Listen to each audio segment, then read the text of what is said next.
After having analyzed thousands of performance reviews, what I've noticed is that there's one blind spot that keeps coming up over and over again.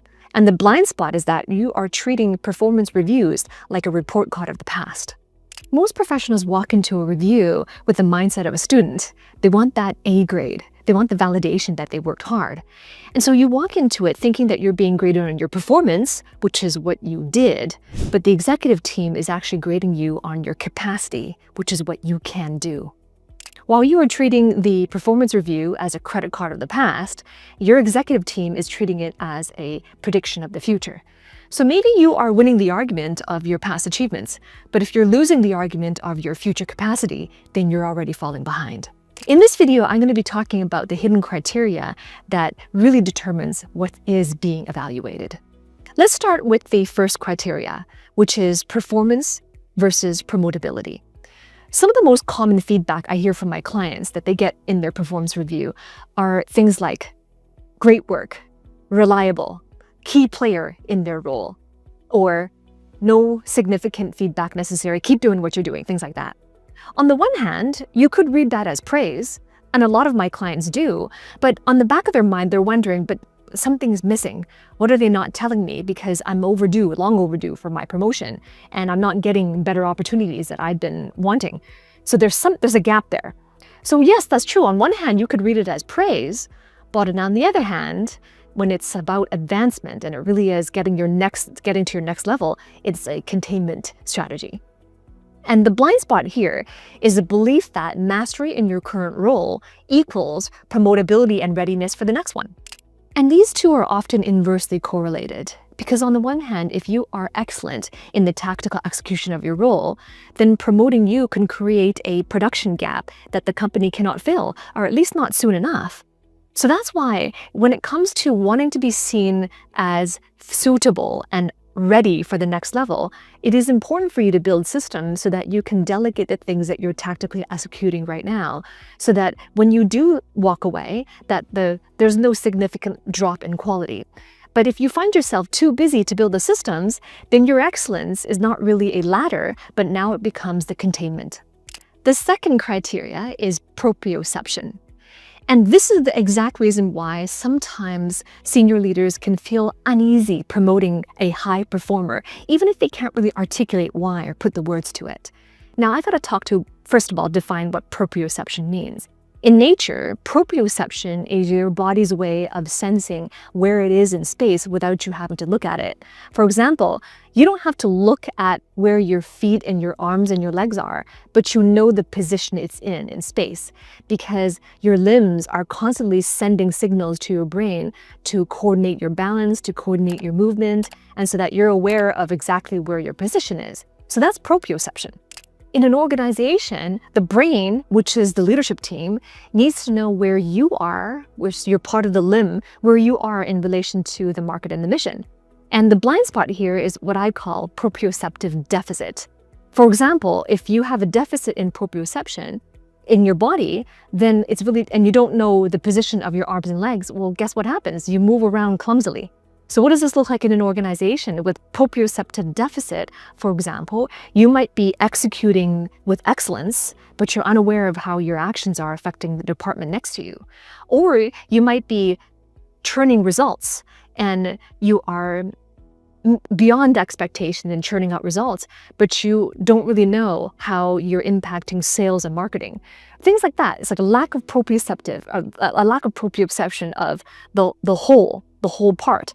And as a result of that, as I mentioned before, if you lack proprioception in your body, you move around clumsily. Same thing in an organization. You move around clumsily, that creates friction. And as a result of that, the perception of you is that, well, now it feeds upwards. The brain, which is a leadership team, doesn't really know where you stand, where the limbs are, where you stand in terms of the market and the mission. With proprioceptive deficit, even if your individual output is high, you could still be viewed as a disconnected limb. So let me share with you in a nutshell how to gain proprioception again. Right, the first thing is to understand exactly where you stand with the market and the mission. Right, a lot of clients that I work with, they come to me and they say, well, my role really is a supportive role. For example, Maybe you work in safety and regulations. And, I had a client like that, and she came and she told me, well, I work in safety. So then when there's no problem, my department can never get the budget because we're not valued unless something goes wrong. Or so if you find yourself in a role like that or a department like that, where that by its very nature, it feels like, well, no one really values it until something bad happens, or no one really sees it because I'm really quite a support or behind the scenes, then this is where it's important to shift your mindset. Do you have proprioception? Do you know where you stand in the market and the mission? Do you know what the connection is to what you do and the P&L, the profit and loss statement? Do you know are you making those connections? Are you connecting the limb with the brain? Now, if you desire that clarity, you can either look at your role in terms of ripples in the pond and to see that connection for yourself. It requires a lot of reflection, and it also requires business acumen and understanding, well, how does the business turn revenue? And what do the different limbs do, and what are the functions that determine a healthy operations? The alternative is you can work with me. If you click this link below the video, it's an opportunity for you to speak to one of my trusted career advisors, and that's where we're going to look at your situation, and my team is going to talk to you about what your goals are, your advancement goals, your career goals, your personal growth goals. And if it's the right fit, then you can come into my mentorship, where every single week you have an opportunity to be coached, and you can have my eyes and ears on your situation, because I do some real training that's for your context, not just for a classroom, but for real life context. And this is a valuable opportunity to be able to learn as you go so that you can implement these strategies to be ready for your next level. Let's go to criteria number 3, the ROM calculation. Now, it's common that you might be assessing your value based on ROI, return on investment, but your boss is calculating your value based on ROM, which stands for return on management. And here's what the equation for ROM looks like. It looks like total value created, which is the numerator, divided by management energy consumed, which is the denominator, which is exactly why you could be a top performer in your industry, which is you have a high numerator, but to your leader, it's unprofitable because you also require a massive amount of energy, which means a high denominator. If you deliver excellent results, but on the other hand, you exhaust your leader, then your ROM is low. And from having coached many professionals, high-performing professionals, there are some common ways that I see where ROM is low. The first way is in escalating problems, and particularly problems relating to team dynamics. It could be dynamics with your peers, with dynamics with your higher-ups, or dynamics with decision makers, just escalating the problems. The second common area I see where ROM is low is in escalating decisions. Because sometimes you might want a sounding board, or you might have uncertainty about pulling the trigger on something. So escalating decision making. And the third area that I see is in asking for feedback. So then when it comes to becoming an asset, because this is really important to think in terms of assets. How can you become an asset to your company, to your leader as well, and also to the teams that you lead and the teams that you work alongside? And that identity shift is creating an asset that is low friction, high yield, so therefore a high return on management. And the way to do that is to really understand and to become the person who is aware of how you're doing, who can dissolve the entropy before it reaches your leader's desk, and who understands human behaviors so that you can build relationships with equity. Criteria number 4 is narrative ownership versus abdication. You see, that document that you receive, which is your performance review, essentially what it is, it's a narrative battlefield. So here's what I mean by that. I mentioned earlier that I had an opportunity to analyze thousands of performance reviews, and these are clients who share their performance reviews with me to get my eyes and ears on it, or they share bits and pieces of it with me, or sometimes there are companies where your performance review is a very detailed form to fill out with multiple boxes and multiple essay types of questions to answer. And it takes a lot of energy and a lot of time to complete these documents. And then they go and they get to their performance review, which is a scheduled conversation. And what comes out of it is narratives that clash or disagree, or they gotta change their assessment a little bit because your assessment and their assessment doesn't really match. And so that's what I mean. It's like it's a narrative battlefield. And this is one of the blind spots that I see is, first of all, not understanding the narrative. And this is why the blind spot is either you own it or you abdicate it. Too many employees are waiting for their employers to write the first draft of the narrative. And that's what I call narrative abdication. And you're hoping that their memory is good, and you are assuming that their perception is fair. Well, this might sound harsh, but it's strategic negligence. If you think about you as an asset, and let's say your career is the business and you own the business, well, the right strategy is for you to dictate the narrative. What's the narrative of the mission of your business? What's the narrative of your mission and your vision and your core values? If you allow someone else to write that for your business, can you see that as the CEO of your business, it's strategic negligence? So this applies for your career as well. And it's negligence because, leaders are busy.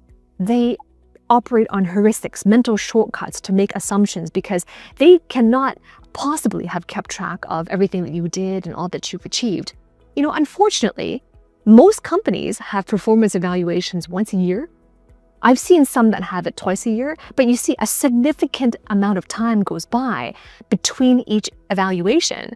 And if you are depending on your leader, your boss, to remember everything, then it's going to end in disappointment because they simply can't.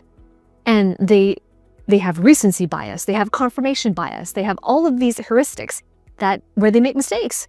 And I mean, if it was a meritocracy, then it would be fair.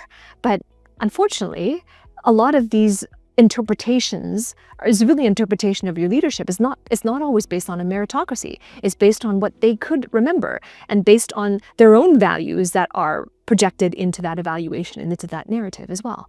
If you do not supply the framing of your past year, then they're going to default to the most recent crisis or the most simplest label that they could have, and that's what's going to go into the narrative.